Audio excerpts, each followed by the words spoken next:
Hey guys, today I'll update you on the Aussie USD's weekly bias and cover a new daily bias on the Aussie Yen. Okay, so let's start with the Aussie USD. Okay, this is a weekly chart. Let me run you by the current setup I was looking at. So the last weekly long trade that form was right here, and the last weekly short trade that form was right here. And if you recall, roughly in these areas right here, this bias was confirmed to be short. Or in other words, price is likely to reach this pivot low before reaching this pivot high. And in this case, I was looking for an aggressive short entry setup. And there was one that formed right here yesterday. However, I did not take this setup. Let me go ahead and explain to you why. Let's go over to the 5-minute chart.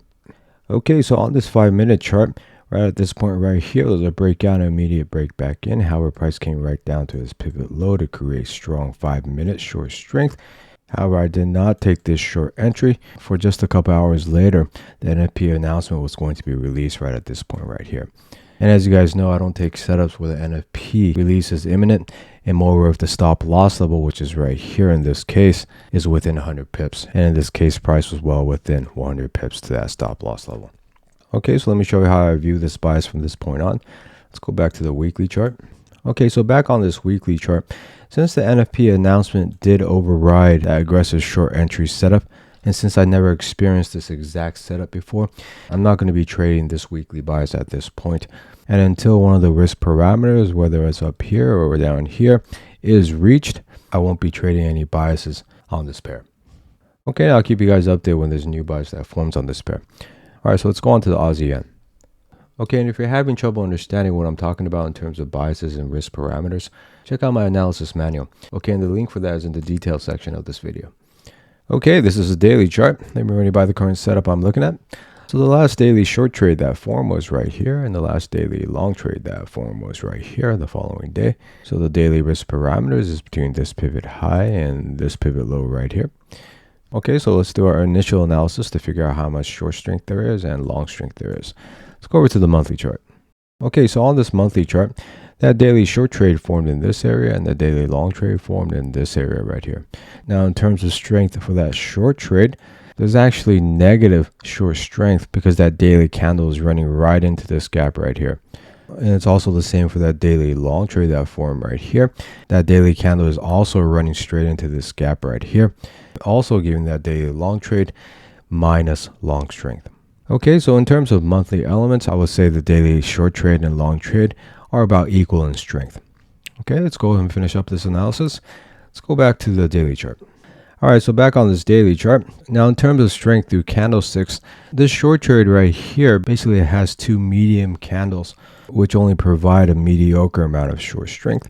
However, on the other hand, this daily long trade right here has a nice rejection candle, providing a good amount of long strength. Okay, so in terms of candlesticks, this daily long trade has more strength than this short strength. So putting it all together, the initial analysis is stating that this bias is long, or in other words, price is likely to reach this pivot high before reaching this pivot low. However, in order to take a trade, I need lower confirmations. So let's see what's happening over there. Let's go over to the 1-hour chart. Okay, so on this 1-hour chart, if price could dip a little, making the depth of both these pivots about even, and then come up to this trend line, break it out, immediately break back in, however, come up to this pivot high to create strong 1-hour long strength. That's going to confirm that bias to be long. Okay, and I'll keep you guys updated when a lower confirmation forms for this bias. Okay, so today let me talk about knowing when not to trade. So as you guys know, I don't trade setups that form on NFP announcement days. Now, the reason why I decided to do this is to make my strategy profitable as fast as possible.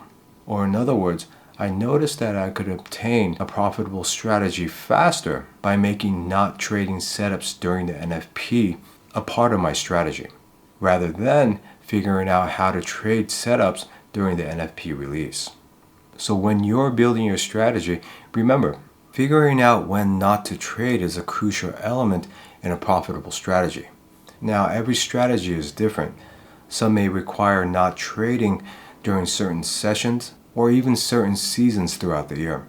But the key to finding these moments when not to trade is to ask yourself, will I obtain a profitable strategy faster if I figure out how to trade a given situation, or if I simply don't trade that situation altogether?